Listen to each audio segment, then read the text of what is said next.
Bora então? Olha, logo de cara eu já vou te confessar uma coisa. Eu só fui assistir Jujutsu Kaisen agora há pouquíssimo tempo. Eu sei, eu tô um pouco atrasado pra festa, mas finalmente rolou. E eu não consegui me segurar, gente. Eu tive que vir aqui falar com vocês sobre esse baita anime. E sim, é um baita anime com ótimos personagens, uma trama bem legal e discussões bem interessantes que não ficam só na superfície. Então vem comigo que eu vou te contar tudo sobre Jujutsu Kaisen e te dar 3 motivos para você dar uma chance para esse anime, mesmo que você não seja lá tão fã de animações japonesas.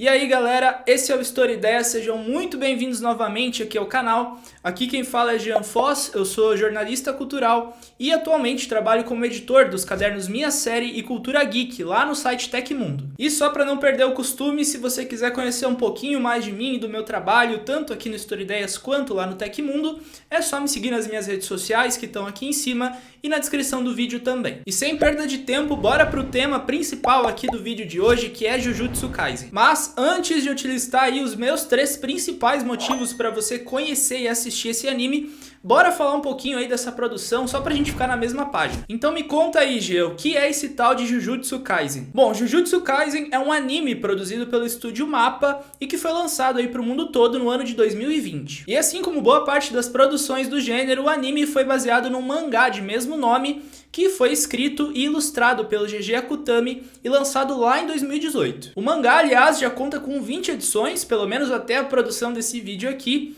e já se tornou aí um dos maiores sucessos comerciais do gênero da história. Para você ter uma noção, já são cerca de 70 milhões, isso mesmo, 70 milhões de cópias do mangá que estão em circulação aí pelo mundo todo, isso somando, né, as versões digitais e as físicas. E para coroar isso tudo, a gente ainda teve a adaptação em anime de Jujutsu Kaisen, que rapidamente fez um sucesso estrondoso, né, assim como o mangá, e segue firme aí como um dos maiores animes shonen da atualidade. Inclusive, além de uma ótima primeira temporada, Jujutsu Kaisen também ganhou um filme prequel, né, que conta aí coisas que aconteceram antes daquelas vistas no anime. O nome do filme é Jujutsu Kaisen Zero, que foi lançado em 2021, né, no ano passado, e adivinha só, teve um retorno incrível também. Com uma receita aí de cerca de 180 milhões de dólares ao redor de todo o mundo, o filme já se tornou, pelo menos até a produção desse vídeo aqui, o 8º maior filme de anime de todos os tempos. É, gente, não é pouca coisa não. E agora que você já conheceu Jujutsu Kaisen, já sabe de todo o sucesso aí da obra, bora para os 3 motivos que vão fazer você se apaixonar por essa animação também. Número 3, personagens magnéticos. Vamos começar então pelos personagens de Jujutsu Kaisen, que são incríveis e bem cativantes, ao mesmo tempo em que são simples e apresentam traços muito bem definidos. O protagonista, por exemplo, que se chama Yuji Itadori, é um garoto super carismático e desde o início do anime, né, o roteiro faz com que a gente se identifique ali facilmente com ele. Isso porque ele é apresentado pra gente como um cara super gente boa ali, super gente fina, que valoriza muito as amizades dele, além de ser um cara bem humilde e dedicado. Resumindo, aquele amigo que todo mundo gostaria de ter por perto. Além disso, o início do arco dele ali dentro do anime também revela pra gente, né, que ele é um cara naturalmente forte e de mente aberta, né? Ele tá sempre pronto ali para solucionar quaisquer problemas que atrapalhem tanto ele quanto os amigos dele. Características, portanto, que logo de cara já deixam margem para crescimento, né?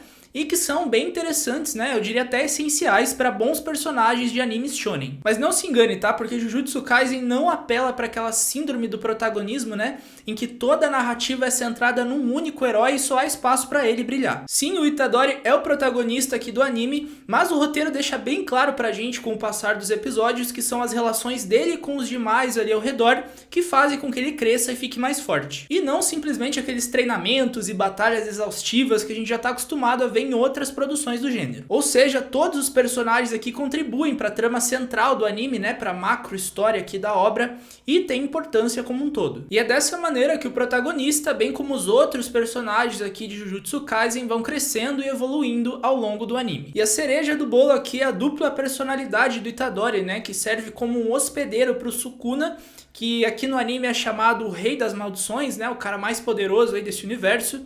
E ele serve ali como uma quebra, né, de personalidade pro Itadori, que é super amável e gentil. Um contraste bem legal de assistir, diga-se de passagem. E por falar em outros personagens, vale citar aqui também os colegas do Itadori, né, lá na escola Jujutsu. Para começar, nós temos o Megumi, né, que é esse aluno prodígio ali, cheio de potencial, mas que é um cara super introvertido, reservado, né, mais misterioso ali que o Itadori, porém super leal também. E temos também a Nobara, né, que é uma garota super forte ali, extrovertida, independente e que tá buscando seu lugar no mundo. Juntos com o Itadori, esses personagens formam um tripé bem interessante ali pro anime, né, já que são personagens que são contrastantes, mas que ao mesmo tempo têm ali uma essência muito similar, né? Repleta de coragem, lealdade, força e por aí vai. E para encerrar, a gente também precisa falar do Gojo, né? Que aqui é o principal feiticeiro ali da escola Jujutsu, é o cara mais forte ali. E que aqui também serve como um mentor, né? Um vislumbre de futuro aí para o Itadori, já que o personagem incorpora tudo aquilo que o protagonista sonha em ser. Ele é um personagem bem descolado, digamos assim, com uma postura bem leve e divertida, apesar de todo o conhecimento e poder que ele tem. E aqui vale ressaltar novamente como os roteiristas usam características contrastantes para criar personagens multidimensionais, né, que são muito mais do que aparentam ser. Nós só não sabemos muito ainda sobre o passado do Gojo, né, como ele chegou ali, como ele conquistou os poderes dele, a posição dele, se ele tem pontos fracos ou não, enfim. Mas tudo bem, né, porque a narrativa deixa espaço para que essas questões sejam respondidas lá na frente, possivelmente aí uma segunda temporada de Jujutsu Kaisen, que inclusive já foi confirmada. Enfim, tem mais personagens pra gente explorar e falar sobre, como os vilões do anime, por exemplo, que são bem interessantes também, mas para esse vídeo não ficar longo demais, eu pensei em deixar isso para uma parte 2. O que vocês acham? Comenta aqui embaixo se você quer que eu analise mais personagens de Jujutsu Kaisen, fechou? Número 2, animação de cair o queixo. Outro ponto altíssimo de Jujutsu Kaisen é a qualidade da animação. E olha que eu nem sou especialista no assunto, porque como vocês bem sabem aqui no Story Ideias, o foco é a narrativa, né? A história em si, que é a parte que eu entendo mais.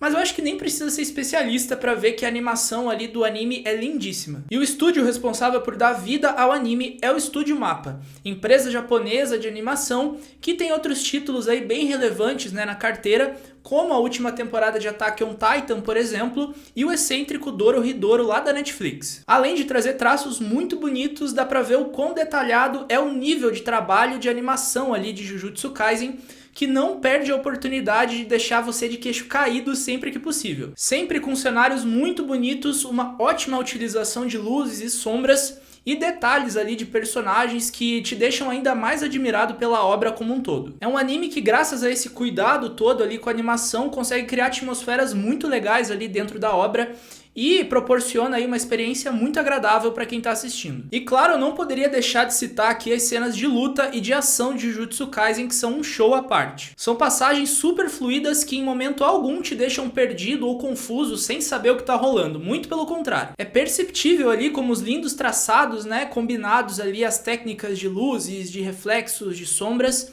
criam cenas memoráveis e muito bem coordenadas, te deixam absolutamente encantado. Enfim, é aquele tipo de anime que dá gosto de assistir, não só pelos personagens e pela trama, mas também pelos aspectos técnicos que são muito caprichados. Número 1, trama instigante. Para você que ainda não conhece a trama de Jujutsu Kaisen, eu vou te fazer um resumo agora sem spoilers, tá? Pode ficar tranquilo, só para você entender por que ela é tão viciante. Basicamente, o anime se passa em um mundo no qual os sentimentos negativos das pessoas se tornam maldições, que se manifestam de acordo com as suas intensidades. Ao todo, são 5 graus diferentes de maldições que existem ali dentro do universo do anime, começando pelo grau 4, né, que seriam as maldições ali mais fracas, que são mais fáceis de combater, passando pelo grau 3, pelo 2, o 1 e o grau especial, né, que seriam ali as maldições mais poderosas e difíceis de enfrentar. E só para você entender, essas maldições não são coisas abstratas ali que estão no ar e que não podem ser vistas. Elas se manifestam através de criaturas bem assustadoras, por sinal,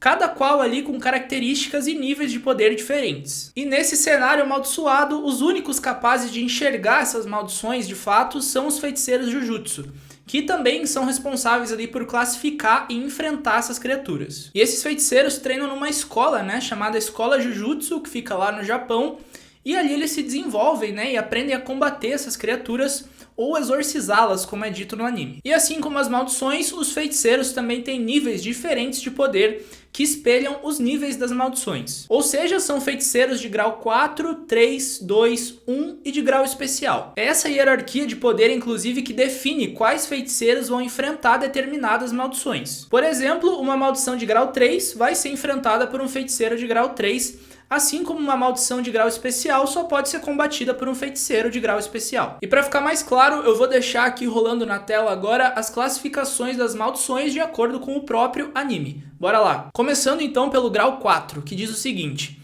um bastão de madeira é o suficiente. No grau 3, se você tiver uma arma de fogo, pode ficar tranquilo. Aí a gente tem o semigrau 2 e aí sim o grau 2. Difícil de se enfrentar com uma escopeta. Aí nós temos o semigrau 1 e depois a gente vai para o grau 1, que diz o seguinte: mesmo um tanque de guerra pode não ser o suficiente. Aí a gente tem o especial 1, que é apenas para membros da família Zenin, e finalmente o nível especial, que diz que o bombardeio pode funcionar. Como você pode notar, a trama de Jujutsu Kaisen é super interessante e explora ali no seu âmago a natureza humana. Ou melhor dizendo, o lado ruim da natureza humana, né? Já que as maldições são manifestações de sentimentos negativos dos seres humanos. E isso por si só já constitui uma crítica bem pertinente ali dentro do anime, né? Sobre como uma pessoa que é pessimista o tempo todo, que tá sempre pensando coisas ruins e negativas, pode acabar virando refém de si mesma. Nesse sentido, essa pessoa se torna sua própria maldição, né? E acaba emanando aí coisas ruins e até contagiando outras pessoas ali ao redor dela. Por isso, inclusive, o Itadori, né, que é o nosso protagonista aqui, ele é um cara tão amável, tão pra frente, positivo e tal, justamente para criar esse contraponto às maldições e ser essa espécie de luz ali para a história. Mas a gente não pode esquecer que mesmo assim o Itadori ainda tem um lado bem sombrio, né, já que o Sukuna vive dentro dele. Ou seja, ele precisa lutar não apenas com as coisas ruins ali ao redor dele, mas com ele mesmo, né, para que o mal não tome conta dele também. E isso cria uma relação muito grande entre narrativa e espectador, porque gera ali uma identificação muito fácil. Afinal, nós também precisamos lidar com negatividade e sentimentos ruins, não apenas de uma maneira externa, mas também interna. É isso aí, galera. Mais uma vez, muito obrigado por assistir esse vídeo até o final. Espero que vocês tenham gostado. Eu peço, por favor, que vocês se inscrevam aqui no canal, porque ele tá começando, né? Tá engatinhando ainda. E, enfim, vocês sabem que não é fácil crescer aqui no YouTube, então eu preciso muito da força de vocês. Deixem o like aqui embaixo também. E, claro, comentem, né, se vocês já assistiram Jujutsu Kaisen. E se esses 3 motivos aqui conseguiram te fazer querer assistir o anime. Um abraço e até a próxima!